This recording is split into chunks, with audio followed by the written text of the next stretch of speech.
Hi guys, this is Nadia from Finalizing Crafts, and today I want to show you how to make this layered wire weave mini pendant. If you enjoy my tutorials, why not subscribe, because I upload new stuff to my channel every week. If you share your version on social media, it would be absolutely awesome if you could give me a mention, because it helps me grow my channel. Right, let's get started. So we've cut our wires, our base wires, and now we're going to anchor our weaving wire. So we've folded the 3 meters in half, and we are attaching the weaving wire to the base wire with just one wrap. We're going to bring in the next base wire, and we're sliding it on top, and we are going to wrap around both of those wires from the top, and we come back in between wire 1 and 2. Next, we bring in the next base wire, slide it on top. This is now wire 1, 2, 3, so we're going to wrap our weaving wire around wire 2 and 3 before coming in between wire 2 and 3. Next, we step up again, bring in base wire 4, and we are wrapping our weaving wire around wire 3 and 4 before coming in between wire 3 and 4.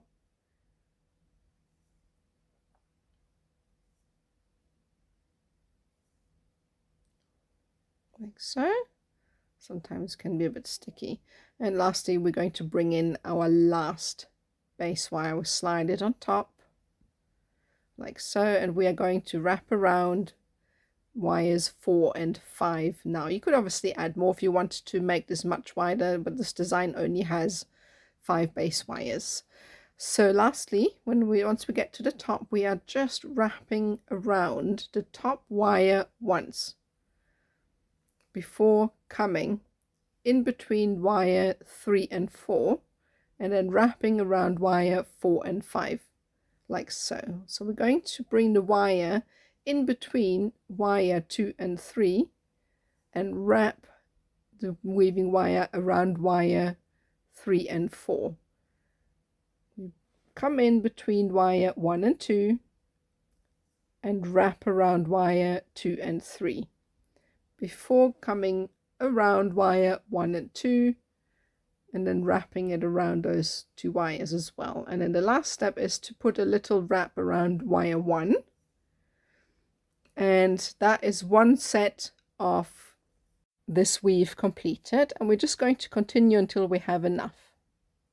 So we've got enough sets. So this is roughly about 2 or 3 centimeters. Make sure that it sits sort of in the center, so we have the same amount of wires on each side. And what we're going to do next is kind of shape this weave into a curve like so. Should be quite malleable, so you don't really need any tools to do that. And this will give us the initial shape. And we're going to separate out the base wires at the bottom.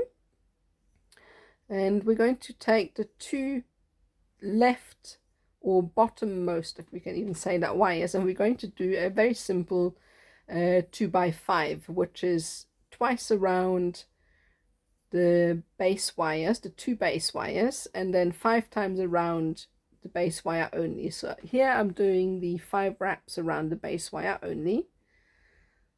Super easy. And then once we've done that, we go once, twice around wire 1 and 2, and then we repeat. So it's a super easy weave to do. You can practice that, but you don't really need to, because it's a super easy weave to get going. I use pliers to push down my weave to make sure they're straight. So just continue with that until we have enough.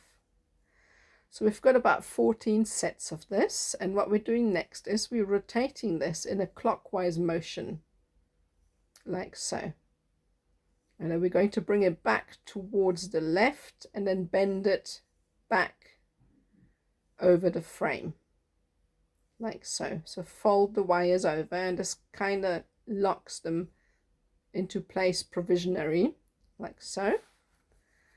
And this is what it looks like at the moment.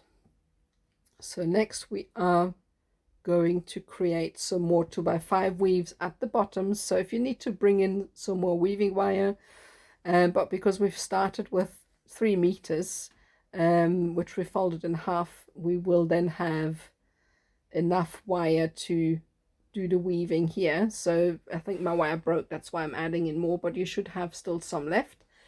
So we're going to add in, if necessary, add in more, and we're going to continue with 2x5. So you see me here, I've flipped the pendant so that the weave has the sort of open side pointing to the loop that's already created. I hope that makes sense. I do this so that when you are bending the weave, there is a bit of a give where the space is between the wires. So we're going to continue creating the 2x5 weave until you have enough of a length. So this is what I have, and now in this instance I've created 19 sets. And what we're going to do now is follow the initial weave. And you can see here it bends nicely because there's obviously space for the weave to twist because of the open gaps in the weave. So I'm going to fold this and leave a little bit of a gap at the top where the base wires are. There's no weaving over the base wires where we're going to place this, and this is on purpose so that we can add in some beads later on. So there's a bit of a gap. So I'm bringing in, see, that's why my work is always looking like an octopus. I always have some wires on the go, weaving wires and base wires. So a lot of people cut them off and add in. So again, it's personal preference, up to you. So next we're going to fold over the remaining base wire on the bottom, and we're going to follow the initial lines of the 2x5 weaves we've attached to the top. We're going to do exactly the same with that remaining base wire, and we're wrapping it around the frame. That's what it looks like so far. Next we're going to add in some more weaving wire if necessary, and again it's a trusty 2x5. So it's 5 times around the base wire and twice around both wires in one go.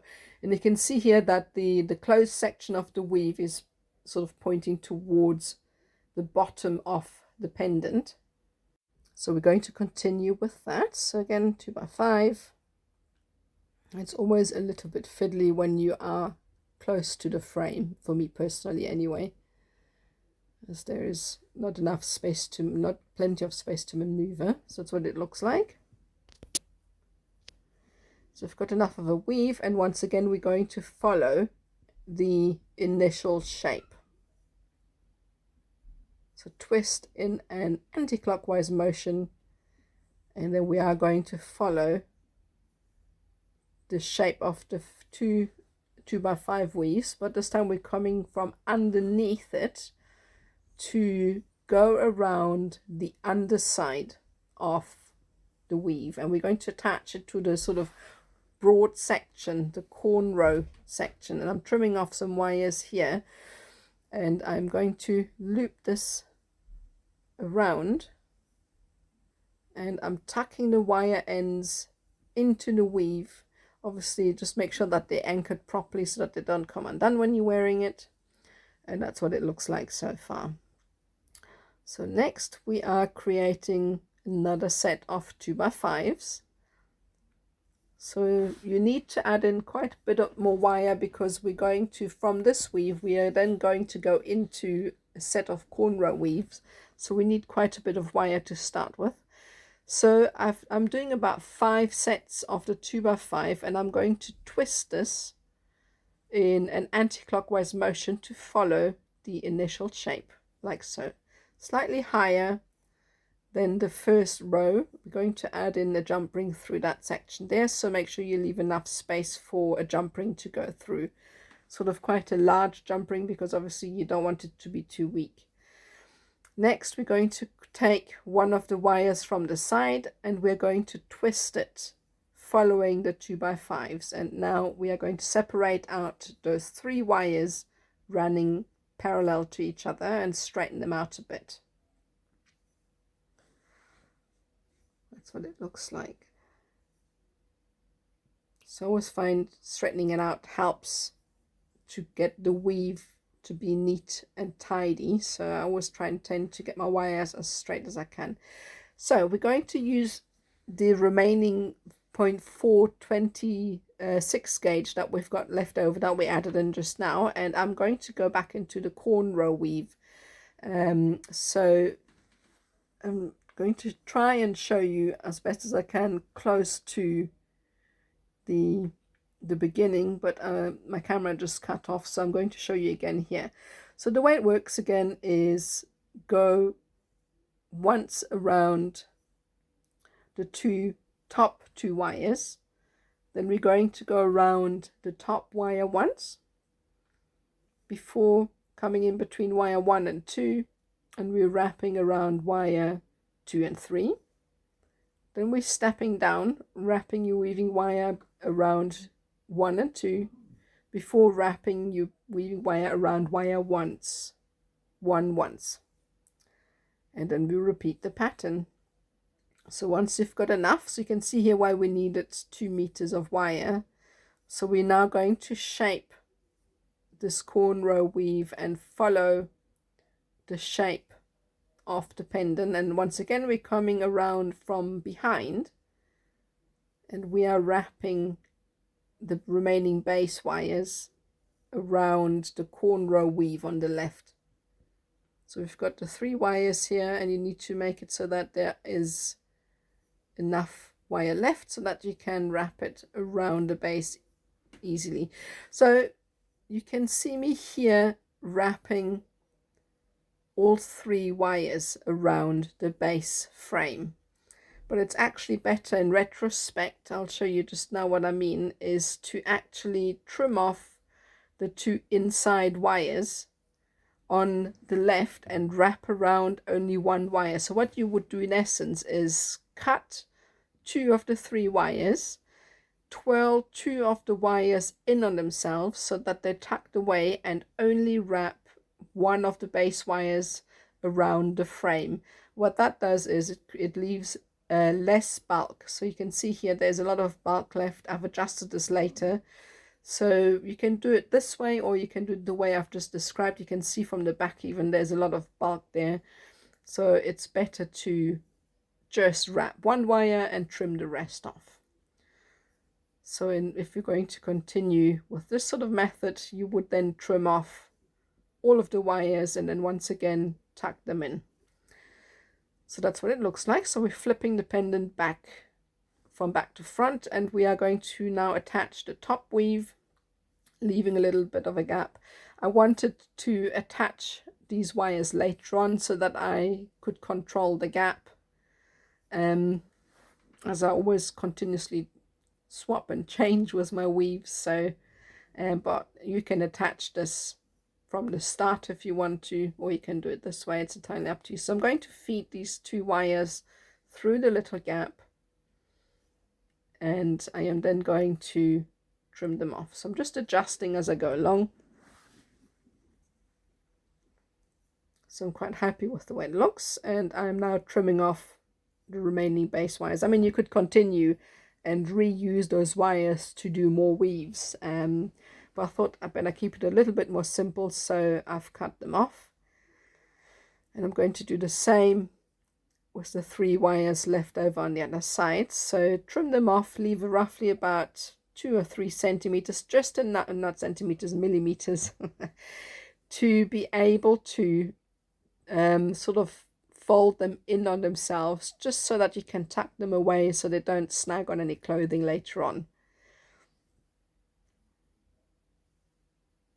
So that's what it looks like so far, and you just have to make sure that they're tucked away so you can't actually see and get stuck on any ends. And next, I'm cutting a piece of 0.6, which is 22 gauge wire. You could use 0.4, but I find it's a little bit too thin to hold the beads. But if they snag on anything, the 0.4, the 26 gauge could snap. So whenever I can, I will use 0.6, which is your 22 gauge, to add your beads in, as that's much stronger. So just find a gap in the weave and attach it there, and make sure you wrap it several times so it's nice and solid, so that the beads don't come off.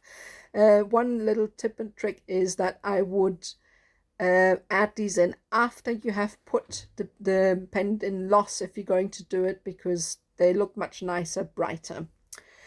And that's that. So add a jump ring once you've finished, and that's it. So I really hope you enjoyed this. If you enjoyed my tutorials, as I said earlier, consider subscribing, because I upload new stuff all the time.